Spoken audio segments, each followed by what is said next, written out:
The insane true story of Anthony Anastasio, Tough Tony.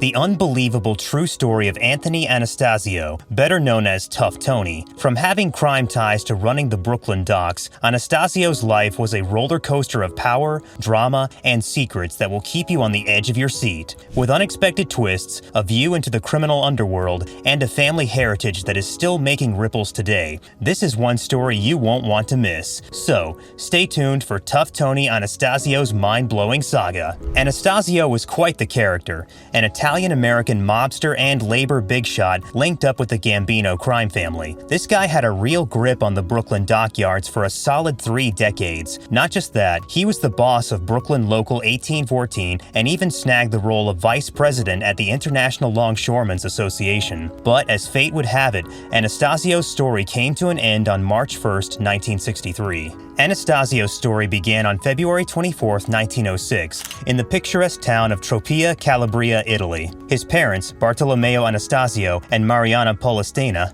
welcomed him into a family of 7 brothers: Raffaele, Frank, Albert, Joseph, Gerardo, Luigi, who took off to Australia, and Salvatore, plus a sister named Maria. Now, let's jump ahead a bit. In 1919, Anastasio and his brothers Joseph, Albert, and Gerardo made their way to the Big Apple, New York City, by hopping on a freighter. But here's the twist. They went all rogue and snuck into the U.S. without proper channels. Once on American soil, these adventurous siblings rolled up their sleeves and started grinding as longshoremen right on the Brooklyn waterfront. And here's a neat tidbit. Tony was all about keeping it authentic, so he stuck with the original spelling of his last name. Love was in the air for Anastasio, too. He tied the knot with Rose Lacqua, and together they became parents to 2 lovely daughters, Louise and Marion. Fast forward to 1957, and something straight out of a movie happens. Marion goes ahead and marries Anthony Scotto, a mobster from the Gambino crime family, while Louise walks down the aisle with Joseph Cataldo, a guy linked to the Colombo crime family and brother of Dominic Cataldo. Drama and romance all rolled into one. Back in the year 1932, Anastasio did something pretty impressive. He got his hands on the reins of Brooklyn Local 1814, part of the International Longshoremen's Association, or ILA. And you know what? He didn't stop there. This guy climbed the ladder and eventually snagged the role of vice president at the big shot National ILA. Then, in 1937, Anastasio pulled off a slick move. He took control of not just 1, but 6 ILA local chapters right there on the Brooklyn waterfront, completely sealing his dominance over the whole operation. Over time, Anastasio raked in a fortune for the New York 5 families. How? Well, he had his fingers in all sorts of pies. Think kickbacks from dues, stolen goods, and under-the-table deals with rival shipping companies. It was like a mobster's version of a money-making machine. Let's talk style, shall we? Anastasio had a signature look going on. We're talking about those sharp, custom-made, double-breasted suits with wide lapels, always paired with a snazzy white tie and a white carnation. All those fancy clothes, flashy cars, and even the company of Broadway showgirls, all that was footed by none other than the ILA. The man was living it up. But when Charles Lucky Luciano found himself behind bars in Dannemora, it got the Anastasio brothers a bit jittery. See, even big shots like them could get the jitters. Now, the dynamic duo of Anastasio and his brother Albert had a pretty tight grip on things. With Albert's connections to Murder Incorporated, they practically owned the Brooklyn waterfront. This was their prime time. Anastasio was at the peak of his power, pulling the strings and making things happen. Rumor has it that he didn't hesitate to flex some muscle, messing up foreign ships and causing chaos as a way to show he meant business, probably on orders from Anastasio himself. And get this, all he needed to do was drop "my brother Albert" in a conversation, and people knew he was someone not to be messed with. So, after Luciano found himself locked up for pandering,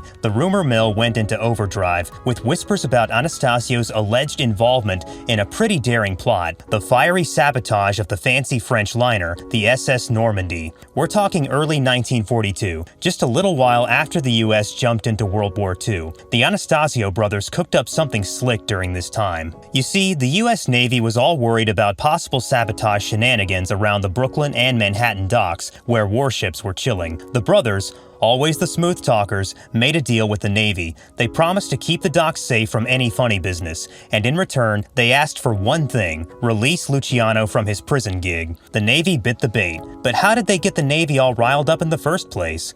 Well, they orchestrated quite the maritime spectacle. Anastasio had a hunch that naval intelligence was snooping around the waterfront, looking for potential troublemakers of Italian and German origin, and so they staged a grand disaster. They claimed to have sabotaged the SS Normandy, a swanky French liner that was being converted into a troop transport. The whole thing caught fire on February 9, 1942, and boy was it a sight to see.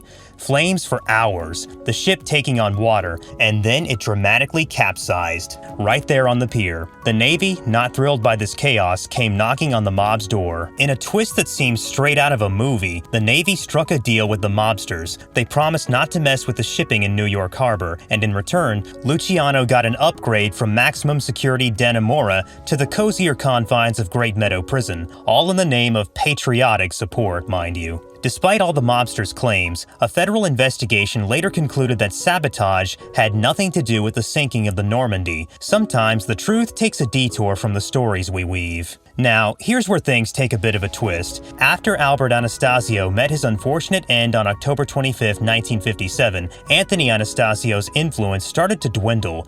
But believe it or not, the new top dog in town, Carlo Gambino, still gave Anthony the nod to keep running the show over at the Brooklyn docks until he kicked the bucket. Fast forward to 1962, and things were getting dicey. Anastasio started getting the feeling that Vito Genovese, the guy suspected of offing his brother, might have a bone to pick with him too. He goes and chats up some FBI agents.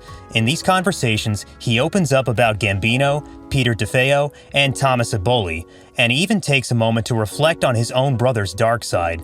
I ate from the same table as Albert and came from the same womb, but I know he killed many men and he deserved to die. Heavy stuff, right? And then, on March 1st, 1963, the story took its final turn. Anastasio passed away from a heart attack while at Long Island College Hospital in Brooklyn. They laid him to rest at Holy Cross Cemetery in New York City. On the day of his funeral, the Brooklyn docks stood still, a mark of respect for the man who had quite the grip on the waterfront. Oh, and the saga doesn't quite end there. Anastasio's legacy lives on through his family. His grandson, John Scotto, the son of the successor New York waterfront racketeer Anthony Scotto, ended up working with the Los Angeles Police Department as an informant between 1993 and 1996. And check this out, his granddaughter, Rosanna Scotto, has been a familiar face on the New York City news scene, anchoring for quite some time. Family ties and twists, it's all there. And there you have it, the amazing untold chapters of Anthony Anastasio's life, a saga that will make you question everything you thought you knew. If you're as interested in history's secretive people as we are, don't forget to hit the subscribe button and ring the bell so you don't miss any of our intriguing insights into the past. Until next time, keep exploring.